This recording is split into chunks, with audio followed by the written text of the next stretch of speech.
Tending the altar is more than a building project. In fact, like many building projects, demolition is sometimes one of the first orders of business. While it may sound a bit Hollywood, let's tear into our lesson today entitled Demolition Man. I'm going to ask you to turn to Judges 6. And Judges 6 begins, verse 1, "And the children of Israel did evil in the sight of the Lord, and the Lord delivered them into the hand of Midian 7 years. And the hand of Midian prevailed against Israel, and because of the Midianites, the children of Israel made them the dens which are in the mountains and caves and strongholds. So it was when Israel had sown that the Midianites came up, and the Amalekites and the children of the east, even they came up against them. And they encamped against them and destroyed the increase of the earth till thou come into Gaza, and left no sustenance for Israel, neither sheep, nor ox, nor ass. For they came up with their cattle and their tents, and they came as grasshoppers for multitude, for both they and their camels were without number. They entered into the land to destroy it. And Israel was greatly impoverished because of the Midianites. And the children of Israel cried unto the Lord. And it came to pass, when the children of Israel cried unto the Lord because of the Midianites, that the Lord sent a prophet unto the children of Israel." And I'm going to stop right there in the middle of that verse. I want to start by talking to you about the story of freedom and oppression. And there's several things I want to cover in the next few minutes as we kind of set up the basis for our lesson today.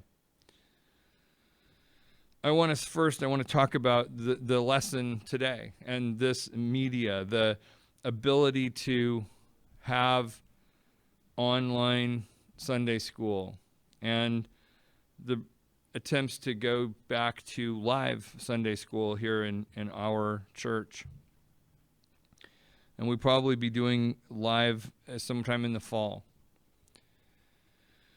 In addition to that, we've changed the start time on this Sunday school to be 10:30.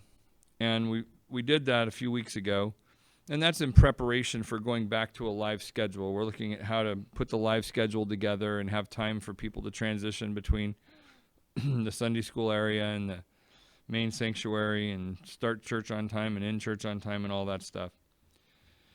And I want to say that, I have never said, hey, put comments or likes or whatever on Sunday school. Some people do.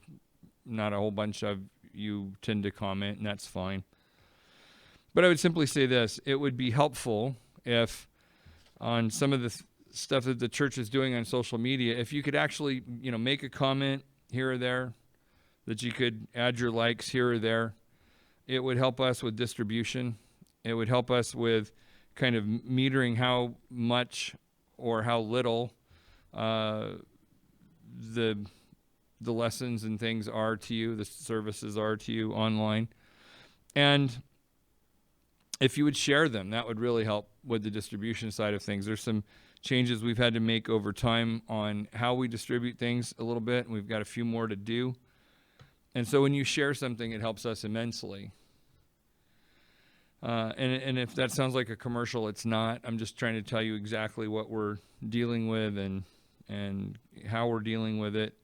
So those things that would be helpful to us is if you would share the messages, if you would post a comment here and there, and if you would put your likes or what have you up there as well. But the story of freedom and oppression, really begins in the Garden of Eden. And, the enemy comes in and talks to Eve, and he doesn't convince her to do a bunch of immoral things and horrible, what we would call horrible things. He simply puts in her mind a question about what God intends, what God's word says, does God really care about you or not? Or is he trying to withhold something good from you? And that leads to sin. And sin leads to really oppression. it's God who comes and has to pass judgment. The wages of sin is death, and so you're going to toil, and you're going to struggle in labor, and you're going to do these things. In other words, your freedom that you had is oppressed. It's oppressed. Why? Because of your sin. God came and dealt with the sin problem with Adam and Eve, but there was consequences to the decisions that they made.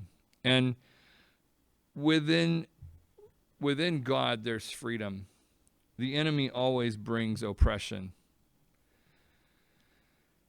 And so 4th of July, Independence Day, is a time when we can talk about freedom in a kind of a different awareness, I guess would be the way I would put it. But remember, the enemy always wants to oppress. The enemy always wants to push down, and that hasn't changed, and it's not going to change. It's the nature of our enemy. In America,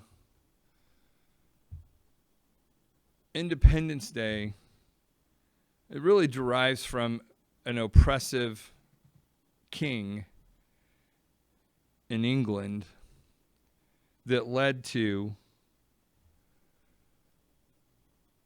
a revolt. And America was founded on this great idea of freedom, liberty, the ability to practice freedom. In fact, our Declaration of Independence tells us that we have certain rights, inalienable rights, that come from our Creator. And the wisdom of that and the wisdom of how it is written is something that I find very interesting. See, when your freedom, when your rights don't come from the government, but from your Creator, there's a number of things that happen. One, it doesn't make government the overarching controller of your life. It also means that you have a Creator, and that those rights begin when you are created. And that's one of the strongest arguments I've ever heard against abortion, is that your rights come from your Creator and they begin when you are created. We argue about, when does life begin? Is it at birth, or is it in the womb? And so if it's at birth, then you could be aborted before you're, quote, alive. And then you can argue, well, but there's life in the womb, so you can only be aborted before a certain stage in that development process. But here's the reality. If your rights come from your Creator and they begin when you're created, we know when you're created. There's not a debate there. And truly, freedom comes when we give our life to Christ. Our freedom comes when we turn to our Creator, the source of our freedoms. I've heard it argued that the church is the one that's oppressive. The church is the one telling you can't do this and you can't do that. But here's the reality. The church has said things like, well, you shouldn't be involved in drugs or alcohol. You shouldn't participate in viewing pornography. You shouldn't live a lifestyle that is promiscuous or one that is dishonest, etc. And that's called oppressive by some. But it's not really that's what's oppressive. It's the result of those kinds of choices that actually becomes oppressive. Drugs will addict you. Pornography will addict you. Lying will addict you. And you will become trapped. And your freedom's restricted because of those addictions.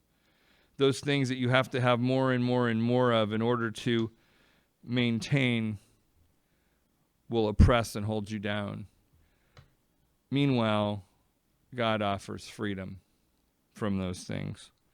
So I want you to look again at here, Judges 6, as we read through, we come to this point where they're impoverished by the Midianites. And what has happened is that they did evil. God has allowed the consequences of their actions to take hold of them. And then they have built strongholds in the hillsides. Their oppressor has come and takes away all of their prosperity, takes away all of their gain, takes away, so that they're impoverished and they're struggling and they're trying to just make do. They're completely oppressed by the situation. Greatly, it says, that they cried unto the Lord. So in this state, they cry unto the Lord. You know, we've just been going through this whole pandemic situation, and people turned to the church. And as predicted, as things have eased up, people have started to step back away from the church. Why? Because they feel comfortable now in their situation again. You know, Israel initially gained some comfort in this process, but as it got worse and worse and worse, then they cried out to God. And it says in verse 8, that's where we left off, that the Lord sent a prophet unto the children of Israel, which said unto them, Thus saith the Lord God of Israel, I brought you up from Egypt out of bondage, and brought you forth out of the house of bondage. And I delivered you out of the hand of the Egyptians and out of the hand of all that oppressed you, and drove them out from before you, and gave you their land.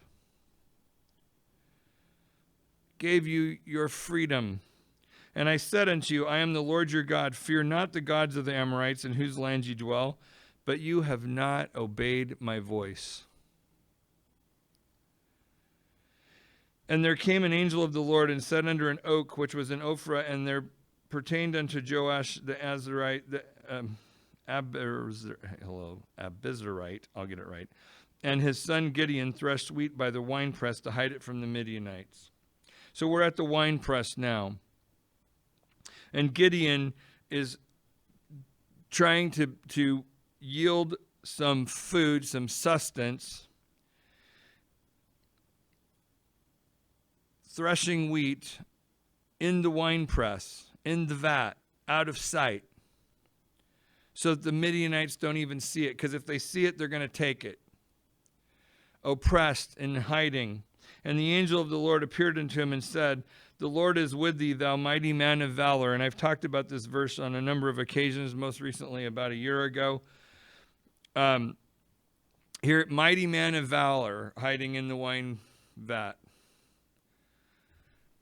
But see, God sees who he created you to be, even when you can't see that yourself.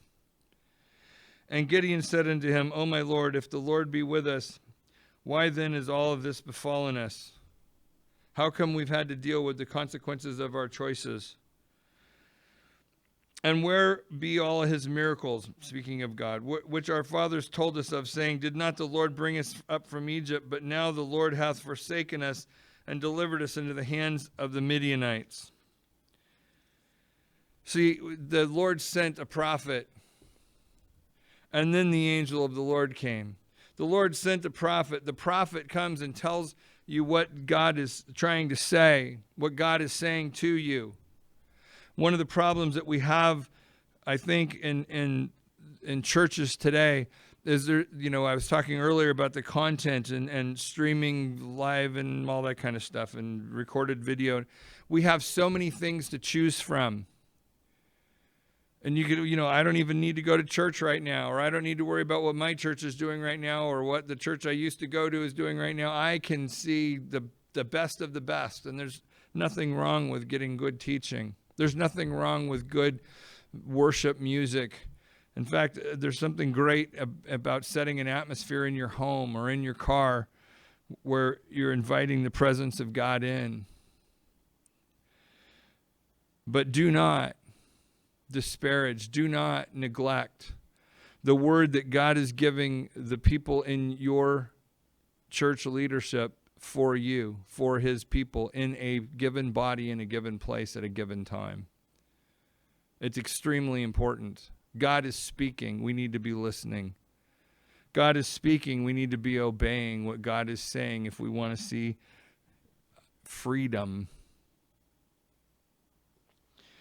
And the Lord looked upon him and said, Go in this thy might, and thou shalt save Israel from the hand of the Midianites. Have I not sent thee? And he said unto him, O my Lord, wherewith shall I save Israel? Behold, my family is poor in Manasseh, and I am the least in my father's house. And the Lord said unto him, Surely I will be with thee, and thou shalt smite the Midianites as one man. And he said unto him, If now I have found grace in thy sight, then show me a sign that thou talkest with me. So the first thing he's saying is, okay, I got what you got going on.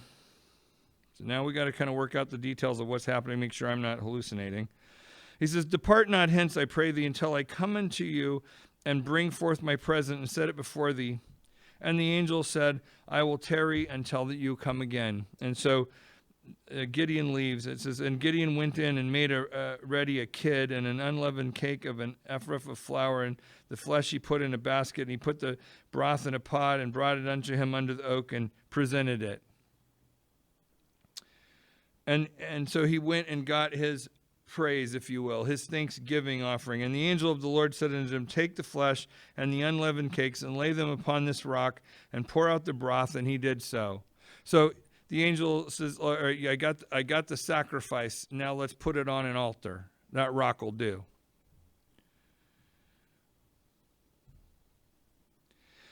Verse 21, Then the angel of the Lord put forth the end of the staff where it was in his hand and touched the flesh of the unleavened cakes. And there rose up fire out of the rock and consumed the flesh and the unleavened cakes. Then the angel of the Lord departed out of his sight. So what happened is he went and got the sacrifice of praise and thanksgiving for what was going on and showing honor and reverence, and brought it, and they put it on the rock. And there's a great symbology in this process and this story. But then the angel touched it, and fire came out of the rock and consumed the sacrifice. Verse 22, And when Gideon perceived that he was an angel of the Lord, Gideon said, Alas, O Lord God, for because I have seen an angel of the Lord face to face. And the Lord said unto him, Peace be unto thee, fear not, you shall not die. Then Gideon built an altar there unto the Lord. Then Gideon built an altar there unto the Lord. He had an experience. He built an altar. The guy who was hiding in the winepress built an altar unto the Lord because he had seen God face to face. He had been touched personally. Verse 25, And it came to pass the same night that the Lord said unto him, Take thy father's young bullock, even the second bullock of 7 years old, and throw down the altar of Baal that thy father hath, and cut down the grove that is by it. And build an altar unto the Lord thy God upon the rock, atop of this rock, in the ordered place, and take the second bullock and offer a burnt sacrifice with the wood of the grove which thou hast cut down. Then Gideon took men of his servants and did as the Lord had said unto him. And so it was, because he feared his father's household and the men of the city, that he could not do it by day, that he did it by night. But he did it. And I'm going to skip around a little bit here on my own outline. Not that you know that necessarily, but I'm just being honest. Gideon was a man on a mission. It was a God-breathed mission. It was a God-sanctioned mission, and it was a God-determined mission. And we're going to hit those exact three phrases again in just a minute. But he was told to go tear down the altar of Baal. And Baal, sacrifices to Baal included your children. And there's great correlation in talking about this. If you want to talk about abortion and this in the same breath, kind of, you can. But he was told to go tear down the altar of Baal, and that's where I got the title Demolition Man from. Well, there's a lot of things that we think of Gideon about. We talk about Gideon's army and, you know, the amazing miracles that happened with Gideon's army.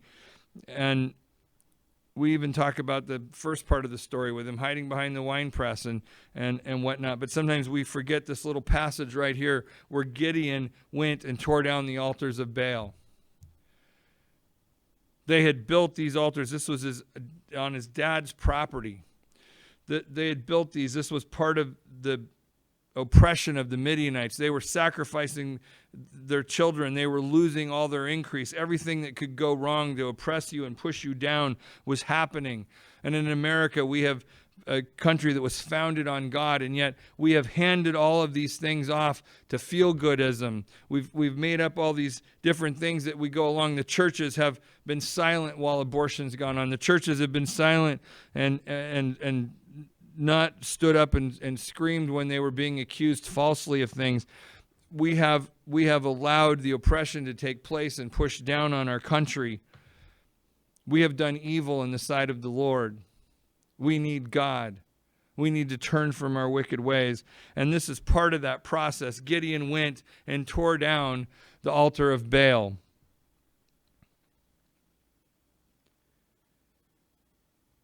He tore down the altar of political correctness. He tore down the altar of abortion. He tore down the altar of doing things man's way. He tore down the altar of trying to get along with your oppressor. He tore down the altar of trying to get along with sin. He tore down the altar of compromise. You say, well, I thought we were talking about tending the altar. Well, sometimes if you're going to tend the altar, you have to tear down the altars that have been built of comfort with sin. And I want you to see what happens. Verse 28, and when the men of the city rose early in the morning, behold, the altar of Baal was cast down, and the grove was cut down that was by it, and the second bullock was offered upon the altar that was built. And they said one to another, who has done this thing? And when they inquired and asked, they said, Gideon, the son of Joash, hath done this thing. Then the men of the city said unto Joash, bring out your son, that he may die, because he has cast down the altar of Baal, and because he has cut down the grove that was by it. Bring out your son. Let's put him to death, because he's put a kink in the works here on where we sacrifice children.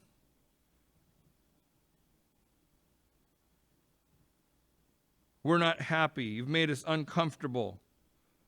See, when you start tearing down strongholds that have been built up of sin, it's not popular. People will get mad at you. And Joash said unto all those that stood against him, will you plead for Baal? Will you save him? He that will plead for him, let him be put to death while it is yet morning. If he be a god, let him plead for himself, because one hath cast down his altar. We haven't done that. We've capitulated. We've bowed down when someone said, oh, you make me uncomfortable when you say abortion's wrong. Oh, you make me uncomfortable when you say I have sin in my life. I'm not talking about being hateful. I'm not talking about not showing love. I'm talking about being honest with people and pointing them to God. You need God. You need to be saved. That's part of tending the altar. Remember, we talked about one of the things the priest was to do is to be a liaison to bring people to God. This is the wisdom of God. Let Baal come fight for himself. We don't have to play this nonsensical game. There's things going on every day in our country that doesn't even make sense. The logic behind it, but you're not allowed to question it. If you question it, somehow you're screwed up. So wait a minute, 2 and 2 is 4. No, I heard it. It's 5. It's 5 is what it is, and you can't even question the science of it being 4. It's 5. Except for when it's 3.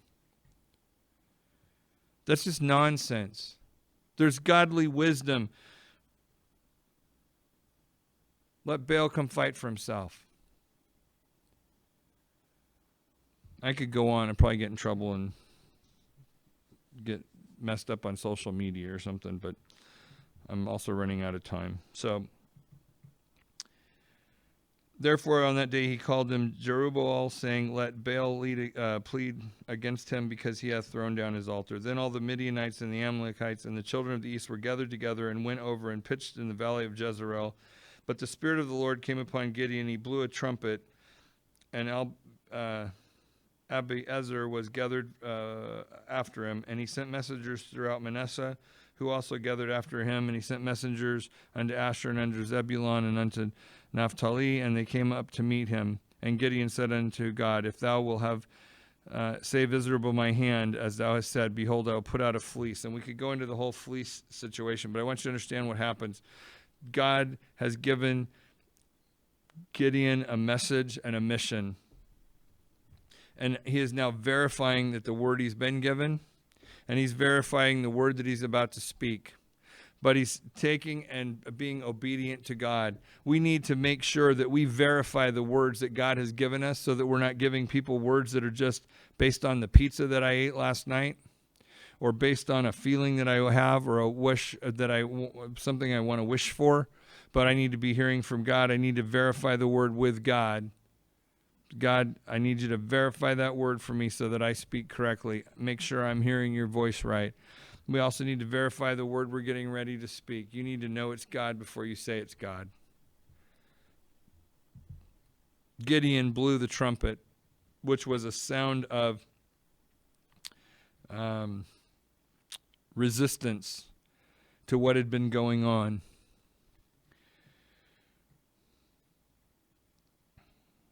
Remember, he's a man on a mission.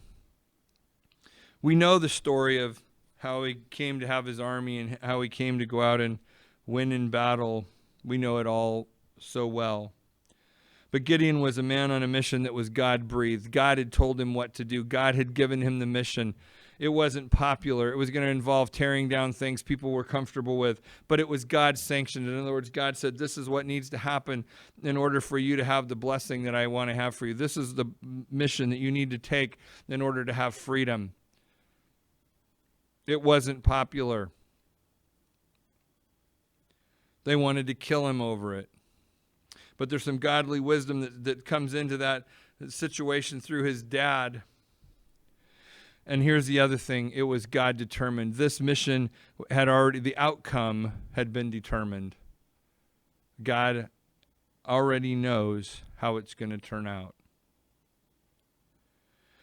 But see, tearing down the strongholds aren't popular. Tending the altar isn't even necessarily popular. It's, well, are you really all that much of a Jesus freak or whatever it is? You know what? That's where my strength is. That's where my source is. That's my tendency is I'm apt to do altar tending things. But when that is my mindset, when that is my attitude, when that is where my heart is and I'm in lockstep with God, I can be on a mission. I can be obedient to what God has asked me to do. And in that process of being obedient to what God has asked me to do, I may not be popular with some. Doesn't matter. If you want to save a country, you need to be on the predetermined outcome mission that God has you on. You need to be paying attention to what God has. But here's the other thing that happens. That attitude of being in service and tending the altar will lead you to this. It will lead you that tending the altar is more than just an attitude, but it is also an attitude and not just an action. He wasn't just building an altar. He started by going and tearing down the altar, the strongholds that have been built. And until you're ready to come to God and say, God, I want to do what you want me to do. I want to be in obedience to what you want me to do. Until I'm ready to let him direct me to tear down those altars, until I'm ready to give up those things, until I'm ready to stop the compromise, until I'm ready to deal with the sin in my life and give it to God, I may have to hide in the wine press in order to try and thrash my wheat. I may deal with oppression and not freedom. Why? Because I'm holding on to the very things that oppress me. I'm holding on to the very things that I should be giving to God. I'm not building altars. I'm not sacrificing to God. I'm focused in all the wrong directions. Why? Because I don't want to let go of things. This morning, I want you to be free. I want you to have freedom. I want you to be able to become one that would tend the altar, but we need to start by being a demolition man. We need to start by tearing down those altars that we've allowed to be built, tearing down those altars that just the act of even addressing that is maybe not going to be popular. We need to give it to God. We need to tear it down. We need to stop the sin. We need to stop the compromise. I'm not telling you to be hateful and mean and angry and all. I'm not telling you that. That would be completely out of character. What I'm telling you is give it to God. What I'm telling you is give God the things. And the places where you've built altars, you need to tear those altars down. There's a song we sang some many years ago. It says we're going up to the high places to tear the altars down, tear the devil's altars down.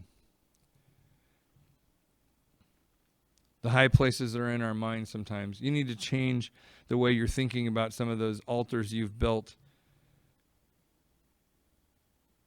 And my question to you today is, are you ready for God to move through you? If you are, tear down those altars and build new altars of sacrifice. Allow God to touch your earth and light a fire. Consume your sacrifice and put you on a mission. Take your altars that you've built that aren't of God and tear them down. This morning, let's have freedom. Let's let God move in a way that will never be the same again. And that's it for this week.